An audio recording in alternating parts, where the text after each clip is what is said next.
आज इस देश में संविधान और कानून दोनों की हत्या मोदी सरकार द्वारा कैसे की जा रही है, प्रजातंत्र को पांव तले कैसे रौंदा जा रहा है, देश के नागरिकों के मौलिक अधिकारों को कैसे दबाया जा रहा है, उसकी व्याख्या लेकर आपके बीच में आए हैं। मोदी सरकार ने देशद्रोह किया है। मोदी सरकार ने राष्ट्रीय सुरक्षा से खिलवाड़ किया है। श्री राहुल गांधी समेत देश के विपक्षी नेताओं, देश के सम्मानित अलग अलग मीडिया संगठनों के पत्रकारों और संवैधानिक पदों पर बैठे लोगों की जासूसी करवाई है।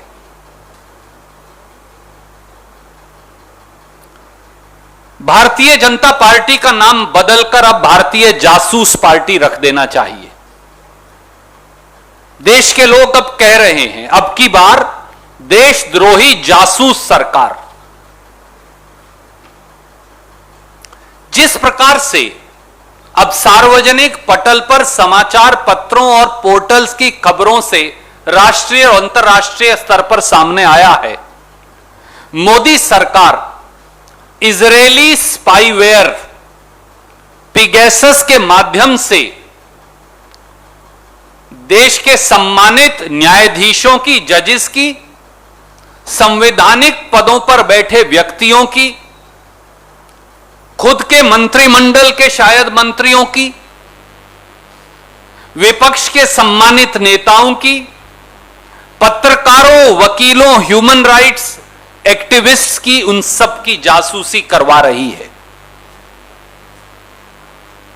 ऐसा लगता है कि मोदी सरकार ने स्वयं देश के संविधान पर हमला बोल रखा हो, कानून के शासन पर हमला बोल रखा हो, मौलिक अधिकारों पर हमला बोल रखा हो और संविधान की शपथ जो ली थी सरकार ने, उस शपथ को भी दबाकर उस पर भी हमला बोल रखा हो। मोदी सरकार खुद ही इजरायली जासूसी उपकरण पिगैसस के माध्यम से यह नृशंस कार्य कर रही है। और यह तो एक सैंपल है। पिगैसस सॉफ्टवेयर करता क्या है? यह किसी के भी टेलीफोन में उसकी मर्जी के बगैर उसे हैक करके उस टेलीफोन के कैमरा को हैक कर लेता है, उस टेलीफोन के माइक्रोफोन को हैक कर लेता है, सेलफोन के, उसके सारे पासवर्ड, कॉन्टैक्ट लिस्ट को हैक कर लेता है, और जो बात आप टेलीफोन पर करते हैं या टेलीफोन बंद भी हो, जो कैमरा या माइक्रोफोन के माध्यम से सुनी जा सकती है, वो भी गैर कानूनी नाजायज तरीके से इस पिगैसस सॉफ्टवेयर के माध्यम से सुनी जा सकती है। देशवासियों, आप में से किसी के टेलीफोन के अंदर भी नाजायज तौर से यह इजरायली सॉफ्टवेयर पिगैसस मोदी सरकार डाल सकती है। आपकी बेटी, आपकी पत्नी के टेलीफोन के अंदर यह डाल सकती है। आप अगर बाथरूम में फोन लेकर जा रहे हैं, अपने कमरे के अंदर शयन कक्ष में आपके फोन है, तो आप क्या वार्तालाप कर रहे हैं, आपकी बेटी, आपकी पत्नी, आपका परिवार क्या वार्तालाप कर रहा है, वो सब अब मोदी सरकार सुन सकती है, जिसके फोन के अंदर भी पिगैसस का सॉफ्टवेयर डाल दिया जाए। ये इसका परिणाम है। अगर ये देशद्रोह नहीं, अगर यह राष्ट्रीय सुरक्षा से खिलवाड़ नहीं, तो क्या है? और न्यूज रिपोर्ट्स तो अब यह भी कह रही हैं कि केवल पत्रकारों, विपक्ष के नेताओं और खुद के मंत्रियों के नहीं, देश की सुरक्षा एजेंसियों के जो हेड्स हैं, जो हमारी सुरक्षा करते हैं, जो देश की सीमाओं की सुरक्षा करते हैं, मोदी सरकार उनकी भी जासूसी कर रही थी। अरे किसी को तो बख्श दिया होता। राहुल गांधी जी की भी जासूसी और खुद के मंत्रियों की भी जासूसी। आप जो कैमरे के आगे और पीछे हैं, आपकी भी जासूसी, और देश की रक्षा करने वाले हमारे सिक्योरिटी फोर्सेस के हेड्स की भी जासूसी। क्या किसी सरकार ने इससे ज्यादा शर्मनाक कुकृत्य कभी किया होगा? और इसके सबूत अब हैं। और देश में जो मुख्य चुनाव आयुक्त हैं, चीफ इलेक्शन कमिश्नर, जो पूर्व चीफ इलेक्शन कमिश्नर हैं अशोक लवासा जी, उनकी भी जासूसी। मीडिया ऑर्गेनाइजेशंस की भी जासूसी, जिनके नाम अब तक सामने आए हैं और अभी बहुत नाम होंगे। हिंदू अखबार, इंडियन एक्सप्रेस अखबार, हिंदुस्तान टाइम्स अखबार, the Wire news agencies, the Mint अखबार, TV 18 India, India Today, Economic and Political Weekly, Pioneer, News Click, Tribune, Outlook, DNA, Frontier TV, रोजाना पहरेदार और पता नहीं कौन कौन, इन सब की जासूसी। इसीलिए तो बीजेपी अब भारतीय जासूस पार्टी बन गई है। और जासूसी के तो वो पुराने इस मामले में करवाते ही रहे हैं। और दोस्तों, ये जासूसी आज से नहीं चल रही, ये पिछले लोकसभा चुनाव से भी पीछे से चल रही है और इसका सबूत उपलब्ध है। आज मैं वो सबूत आपसे फिर साझा करने लगा हूं। अगर आप इस जासूसी को देखें तो सर्ट इन, जो भारत सरकार की एजेंसी है, ये रिपोर्ट अब अवेलेबल नहीं है, ये उतार ली गई है, मैं इसकी प्रतिलिपि आपको भेज रहा हूं। ये सर्ट इन ने रिपोर्ट दी थी कि व्हाट्सएप के माध्यम से पिगैसस इजरायली सॉफ्टवेयर से टेलीफोन्स को हैक करके सीधे सीधे जासूसी चल रही है। ये मैं नहीं कह रहा, ये भारत सरकार की जो एजेंसी है उन्होंने लिख के रिपोर्ट दी है। और इसमें उन्होंने बाकायदा लिखा, original issue date is May 17, 2019. A vulnerability has been reported in WhatsApp which could be exploited by a remote attacker to execute arbitrary code on the affected system. और ये बाकायदा ट्रैकर न्यूज और सब कुछ इसके अंदर दिया है। अब साथियों, सवाल ये है कि ये पिगैसस है क्या? ये एक इजरायली कंपनी है NSO, और ये कहते हैं कि हम ये सॉफ्टवेयर केवल और केवल सरकार को ही बेचते हैं और किसी को नहीं। कोई कह सकता है भैया ये तो सरकार, मोदी जी ने तो खरीदा नहीं होगा, तो मैं इसलिए उनकी वेबसाइट का भी आपको रिलीज कर रहा हूं, ये पिगैसस NSO की वेबसाइट से। और उन्होंने साफ तौर से कहा, NSO products are used exclusively by government, intelligence and law enforcement agency to fight crime and terror. Modi ji, Rahul Gandhi ji के फोन की जासूसी करवा के आप कौन सा क्राइम और टेरर से लड़ाई लड़ रहे थे? Hindu, Indian express, TV 18, India today, frontier TV, wire, news click, इनकी जासूसी करवाकर आप कौन से टेररिस्ट से लड़ रहे थे? आप हिंदुस्तान के चीफ इलेक्शन कमिश्नर की जासूसी करवाकर कौन से उग्रवादी से लड़ रहे थे? आप एसोसिएशन फॉर डेमोक्रेटिक रिफॉर्म्स के जगदीप छोकर साहब की जासूसी करवाकर कौन से उग्रवादी से लड़ रहे थे? और अब सामने आएगा, अब अपने खुद के कैबिनेट मंत्रियों की जासूसी करवाकर कौन से उग्रवादियों से लड़ रहे थे? और संवैधानिक पदों पर बैठे लोगों और शायद जजेस की जासूसी करवाकर क्या ये उग्रवादी और आतंकी हैं? और राहुल गांधी जी के स्टाफ की जासूसी करवाकर अब 5 लोगों के, उनके स्टाफ के भी नाम सामने आए, तो आप कौन से उग्रवादी से लड़ रहे थे? क्योंकि ये पिगेसस का सॉफ्टवेयर तो केवल आपको बेचा गया, सरकार को बेचा गया और आपने खरीदा।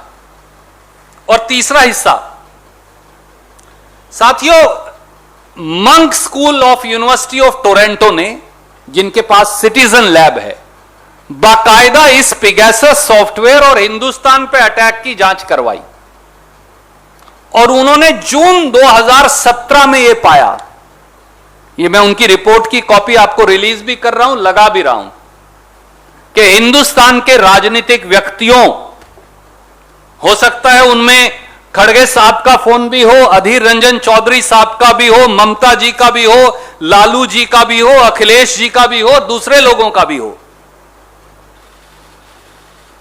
उन सबको अटैक किया गया था 2017 में पिगेसस सॉफ्टवेयर के माध्यम से। यह वो रिपोर्ट की कॉपी है जो मैं आपको रिलीज कर रहा हूं। और इतना ही नहीं साथियों, इस पिगेसस सॉफ्टवेयर से इंटरनेट और ब्रॉडबैंड को भी इन्फेक्ट कर दिया गया। यानी इस देश के लोग अपने टेलीफोन पर, यूट्यूब पर क्या देखते हैं, आपकी बेटी, आपकी पत्नी, आप स्वयं, आपका बेटा ब्रॉडबैंड पर, यूट्यूब पर, टेलीफोन पर क्या देखते हैं, क्या सर्च करते हैं, उस पर भी मोदी सरकार नजर रख रही है। और जो ये मैं नहीं कह रहा, ये भी सिटीजन लैब रिपोर्ट में आया और उन्होंने कहा कि जो कंपनियां इन्फेक्ट की उन्होंने इंटरनेट की, वो है भारती एयरटेल लिमिटेड, महानगर टेलीफोन निगम लिमिटेड, खुद की सरकारी कंपनी को भी नहीं बख्शा, नेशनल इंटरनेट बैकबोन, सब कुछ उसी पे चलता है, एनआईसी, कोर्ट की प्रोसीडिंग से लेके सरकार की सब कार्रवाई, हर डिपार्टमेंट की कार्रवाई तो एनआईसी पर चलेंगी।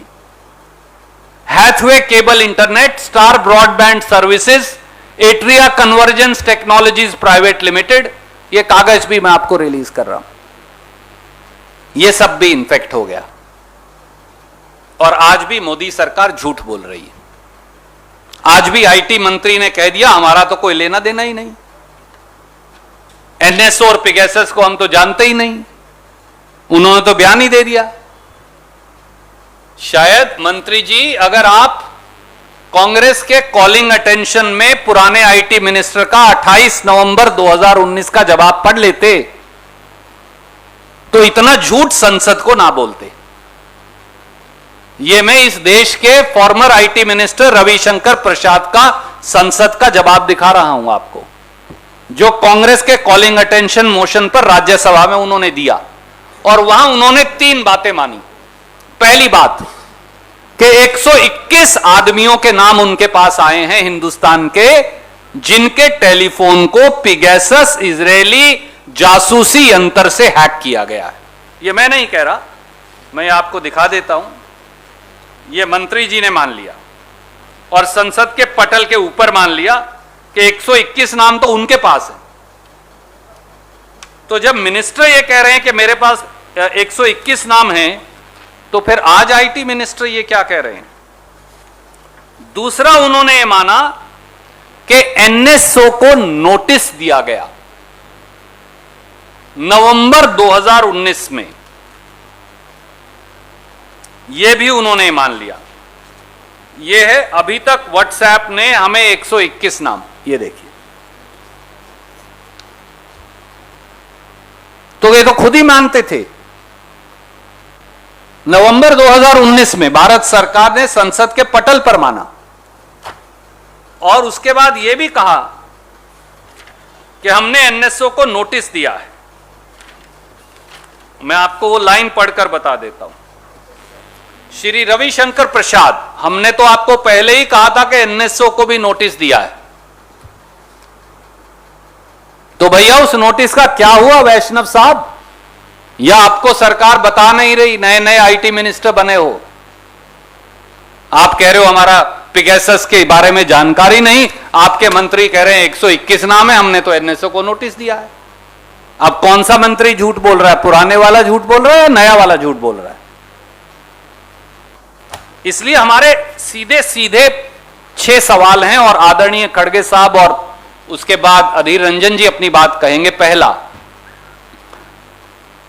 Is spying on India security forces, judiciary, cabinet ministers, opposition leaders including Shri Rahul Gandhi, journalists and other activities through a foreign entity's spyware, not treason and a inexcusable dismantling of national security।